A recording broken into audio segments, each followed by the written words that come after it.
So in front of me, I have some of the world's most popular one-bag travel packs. And here at Nomadization, we reviewed all of these, plus hundreds more for the past 7 years. It's what we do full time. We just review travel gear and bags.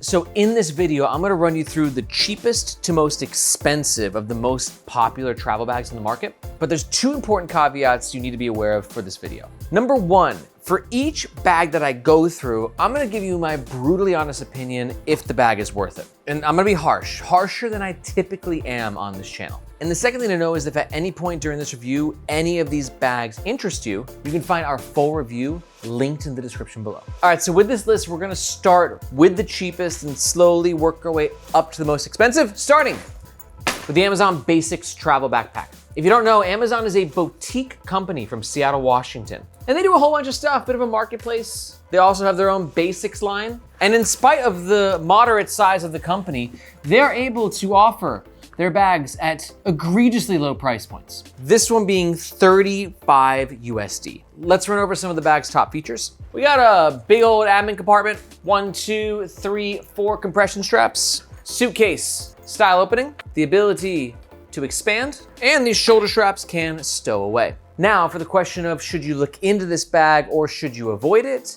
I say avoid. Here's why. Although it's definitely a bag that packs a punch in terms of value, you're making a lot of sacrifices with it. Comfort of the shoulder straps is not my favorite, especially with this hardware system right here, which is nice because it allows you to unclip it, but it kind of like you feel it on your hips in a way that's borderline painful. Was not a fan of that. We're using SBS zippers, which I think on like certain bags is okay, but on a travel backpack, it's just not my favorite. You're really pushing a travel backpack to its limits in terms of what you're packing with it, and SBS just, they don't do that as well as YKK in my opinion. Now, when it comes to, is this a go or is this a no?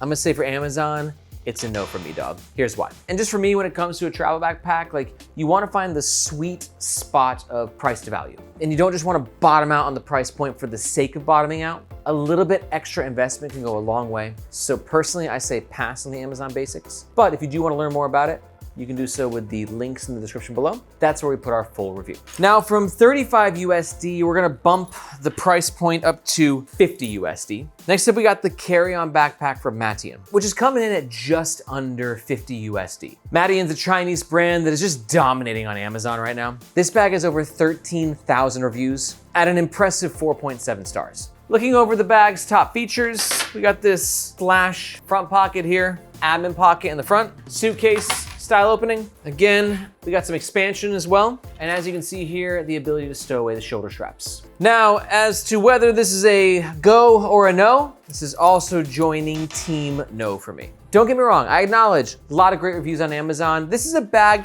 that works. But again, we're bottoming out on price, when just a little bit more of an investment can get you something really special. And that bottoming out on price is gonna be, again, felt in the comfort, these weak ass shoulder straps, this floppy back panel. There's no structure, there's no real cohesion in this design. It's basically just a nylon sack with a bunch of very loud metal zippers on it. But also, I totally understand if you're on a budget and you can't really go wrong with 13,000 reviews at 4.7 stars. So if you wanna learn more about the Matien, we did do a full review, which you can find linked below. Now, going from around 50 USD to around 75 USD. This is the Bagsmart Blast. Bagsmart is another Chinese brand, and they've been making some really cool gear at really affordable price points. This thing looks really nice. I love this kind of minty color. You got a duffel style opening into the main compartment. 1, 2, 3, 4 compression straps, a cool quick access side pocket, clamshell style opening for your tech, and a hidden passport pocket in the back panel. And for me, the Bagsmart Blast is the first backpack on this list that is absolutely a go. You're getting a bit more structure in the back panel, which is gonna give you a significantly more comfortable carrying experience. I think it looks great for the price point. And overall with this size, it's extremely carry-on compliant for multiple airlines around the world. And it's not just me, like everyone in the bag community is kind of smitten by Bagsmart right now. This bag sort of has like the bag reviewer stamp of approval if you're looking for a budget travel bag. And we did a full review, which you can find linked below. Now jumping up from 75 to 105 USD, we got the Tomtoc Navigator T67. Tomtoc is another Chinese brand, again offering great gear at a very low price. It's got sort of a duffel look to it and duffel opening system. quick access pocket at the top, a really nice top handle, clamshell style opening into the tech compartment, and also you can get access into the main compartment. But I think best of all for the price point is going to be the comfort. These shoulder straps, I mean, look at them. They're chunky, dude. They're beefy. And it's just astonishing that we got this much comfort at such a low price point. And I think the comfort is probably the biggest reason why this bag is definitely a go for me. You can see just how much padding we've got going on here. While I do like the blast and elements of the other bags that we just talked about, none of them can compare to the comfort of the Tomtoc. And look at all this padding on the back panel. It's just elevated when it comes to comfort. And it's also elevated when it comes to materials. This ballistic nylon, it just feels so much nicer than when compared to the Amazon ballistic.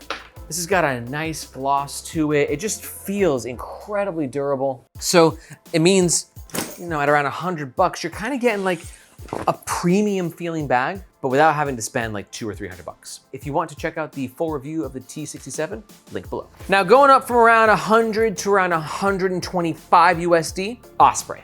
This is the Daylite 35, who in my opinion is pound for pound the best backpack brand in the world. And this is their iconic Daylite series. It comes in a 35 liter and also a 26 liter that can expand by 6 liters to 32 liters. But for this video, we're talking about the 35. We've got a quick access front pocket here, top admin pocket for a bit of organization. Really nice and versatile water bottle pockets, one on each side. Osprey's signature AirScape back panel, which provides a ton of ventilation, which is really nice on those hot, sweaty days in Southeast Asia. And I live in Hong Kong, where we're shooting this from right now, so I know a lot about hot, sweaty, humid summer days. And it's all coming in at a very lightweight package, 35 liters. 2 pounds of weight. That is a very good ratio, exceptionally good. Which is why, if you're asking if it's a no or if it's a go, for me, Osprey, it's always a go. For me, the lightweightness is one of the most important parts. But this is a bag that's really focused in my opinion, because to keep it light, it means that Osprey had to cut on other features, but they knew which ones to keep. The stowable shoulder straps and shoulder straps that are still quite well padded, the suitcase style opening, the beautiful interiors, and high quality YKK zippers and custom fabrics. I'll admit that the Osprey aesthetic is not my personal favorite. Kind of like that, it's kind of like a dorky hiker, backpackery sort of look. But as long as that doesn't bother you, Osprey is just really hard to beat. I think we gave this bag almost a perfect score. And if you want to watch the full review, you can do so, link below. All right, moving on up from around 125 USD to around 160 USD, beat CabinZero, a brand that, as the name suggests, is all about one bag travel. Love the red colorway of this bag.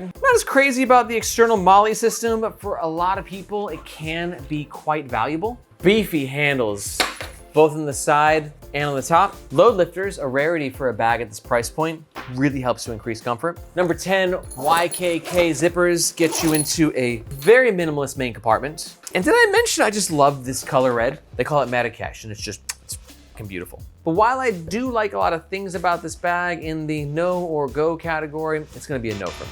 And it was actually a go at first, but I really thought about it and I switched teams last second. Here's why. While it is a very comfortable wear and it's quite lightweight for the size, and like I said, I obviously love the color choice, I just think at 160 for this, you're kind of better off getting a Tomtoc at 100 for this, right? These aesthetics aren't too far off. Sort of urban minimalist. Obviously a little bit more tactical going on with the military bag with this external MOLLE system, but neither are like those hiking type bags, and both are built on like kind of being like chunky and overbuilt. So I just think the Tomtoc is a bigger win in terms of value than CabinZero is. Having said that, you know, like I said, I almost picked the other team for this. I almost said it's a go. It is a great bag. It is quite comfortable. So if you like the no frills experience and the sort of military aesthetic, we did do a full review, which you can find linked below. Now, going from around 160 to around 200 USD, I'd like to introduce you to the Bellroy Lite Travel Backpack.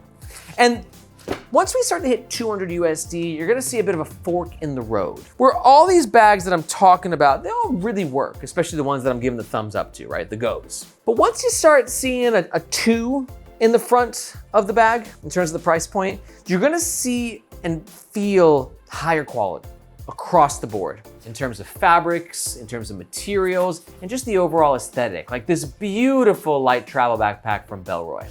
Bellroy is an Australian brand. They're known for making gorgeous carry gear, A little bit like quirky, a little bit like urban. And this is their lightest backpack yet. We got a quick access front pocket, admin pocket at the top, suitcase style opening with internal organization, side access tech compartment. But most importantly, as the name suggests, this bag is very lightweight, as the 30-liter is clocking in at 2 pounds on the dot. And if you're wondering, is it a no, is it a go? For me, this bag is definitely a go. Now, don't get me wrong, I could hear out some arguments that there's not the greatest value proposition on this bag, as you are paying 200 USD for what is in essence a very simple bag. But you're getting all these beautiful premium touch points, YKK zippers, this lightweight ripstop nylon, all the internal organization, and the stowable shoulder straps, also great. But really, it's just kind of a rarity on the market where you're getting a lightweight, beautiful looking travel backpack that's not too expensive. There's not a lot of bags that sort of check all those boxes. If you've watched this channel or any of my reviews before, you know that I'm quite a fan of the Bellroy Lite travel backpack. And if you want to learn more about why, you can check out the full review, link below.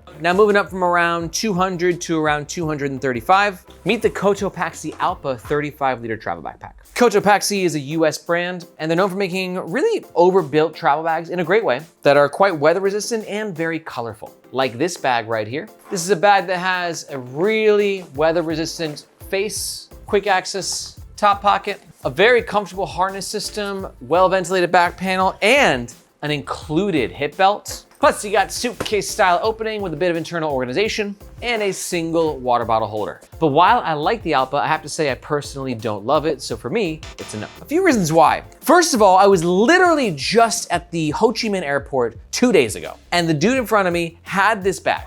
Maybe not this exact bag, but it was a Cotopaxi Allpa. And it looked like a snake in the desert from how bad it was peeling. And that's the problem with a fabric like this. You can see how this fabric is quite beautiful and rubbery. That's gonna be amazing for weather resistance, but that weather resistance occurs because of a PU coating, where they take the fabric and they put this coating on it, and that coating doesn't always stand the test of time. And like the gentleman in front of me in line of the Ho Chi Minh airport the other day, it means that it can end up peeling and peeling badly. Also, I gotta say, Cotopaxi's branding is just way too loud for me. And I just don't think they're offering anything super special at the price point. Except if you really like colorful bags, like this Del Dia here, which to me resembles what I imagine a clown's nightmare would look like, but for other people, they really dig it. We did a video comparing the Cotopaxi Allpa 35 to the 42-liter version, and you can find that link below. Now going from around 230 to around 250, meet the Aer Travel Pack 4. This is the 28-liter. It also comes in a 35-liter.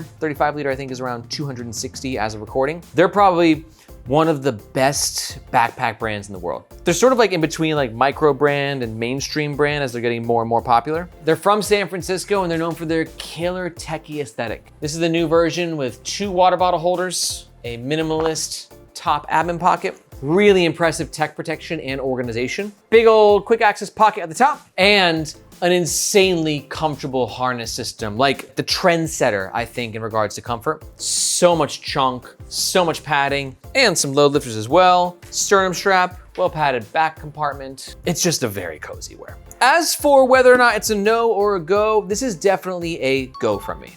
And that's gonna be a little bit of a controversial opinion. A, this bag is pretty heavy, but B, a lot of people prefer the previous version, the Aer Travel Pack 3. There was a lot of angry people when Aer upgraded to the 4, but for me, I liked it.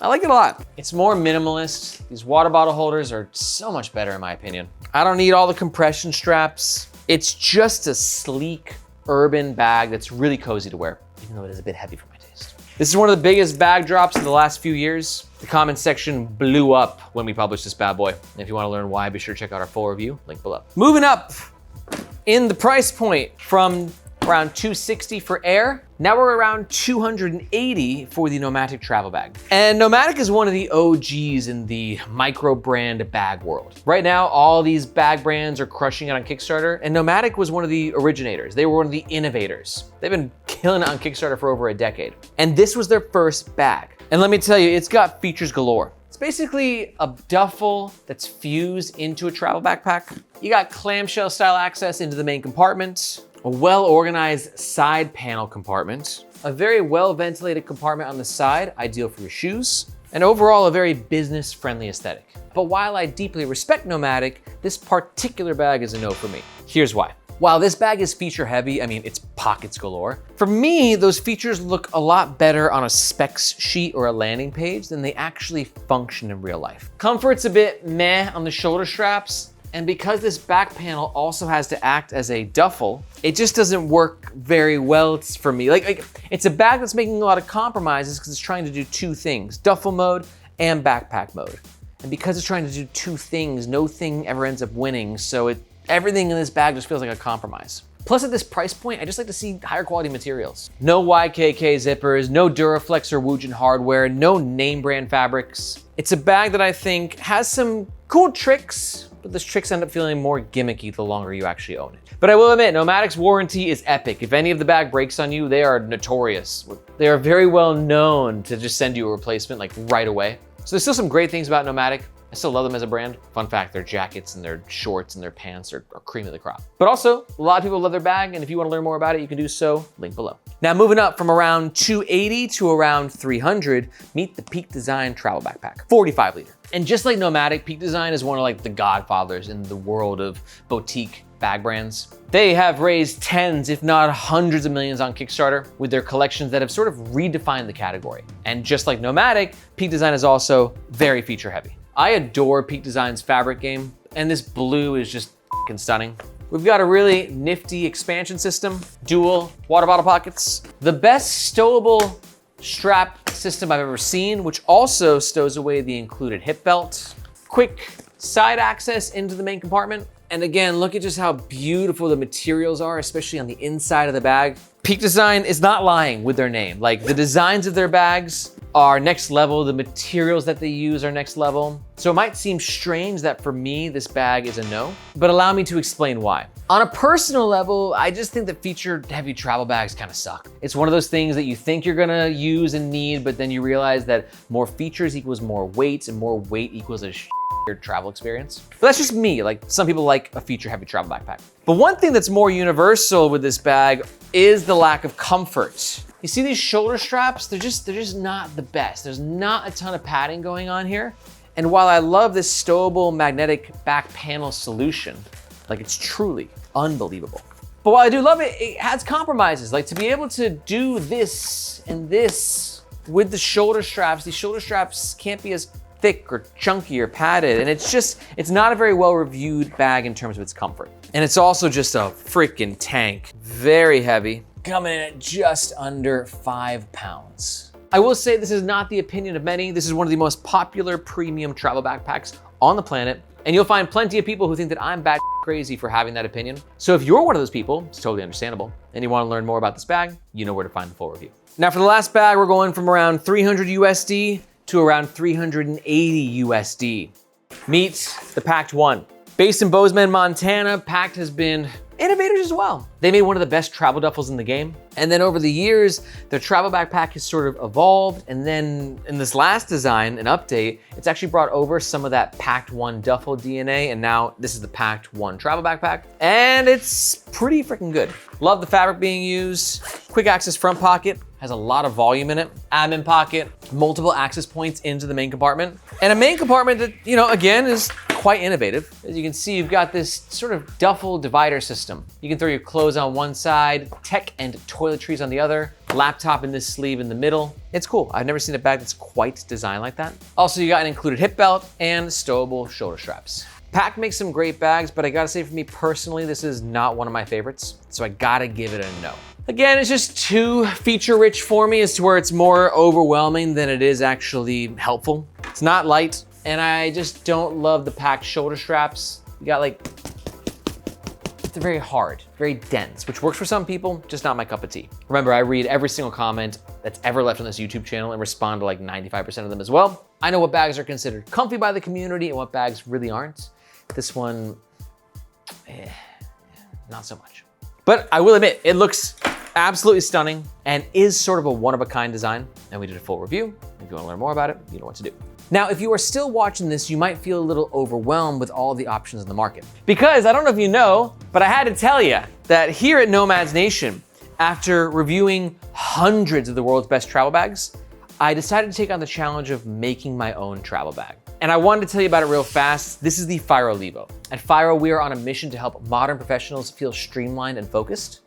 And this Levo is the epitome of that. It has a lightweight build. The 36 liters is 2.5 pounds. Clamshell style access into the main compartment with a high vis interior, a tech compartment with some serious padding and protection, and a nifty top tech shelf right here, one of my favorite parts of the bag. An admin pocket that gives you a bit of organization and also runs all the way down, which means it's a secure and easily accessible spot for your over-the-ear headphones, your hoodie, maybe a small packable backpack. But really above all, what I've learned, guys, after reviewing so many bags is the fastest way to ruin a bag is by not making it comfortable. So on the flip side, the best way to love a bag is to make it feel like an absolute mattress on your back. And that's what we did here.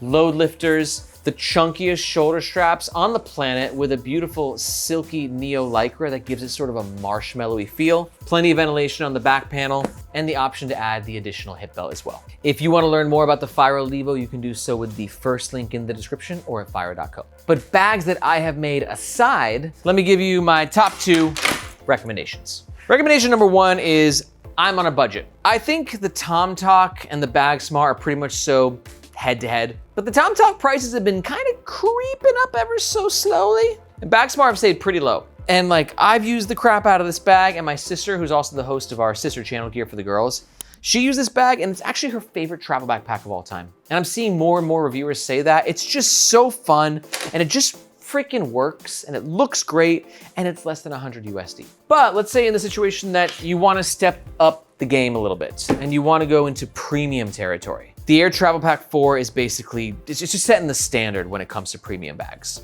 The Cordura fabrics, the water bottle holders, beautiful look and feel, and the next level comfort. It's just, there's a reason it's one of the most iconic travel backpacks in the world. It's just awesome. And honestly, so are all the other bags that we covered. They all have their own unique pros and cons, and you just gotta figure out which ones check the most boxes for you. So if you wanna learn more about these 2 bags, you can do so by watching these videos here. If you got any questions about any bags, be sure to let me know in the comments below. Thank you so much for watching. My name is Aaron, this is Nomads Nation, and we'll catch you next time.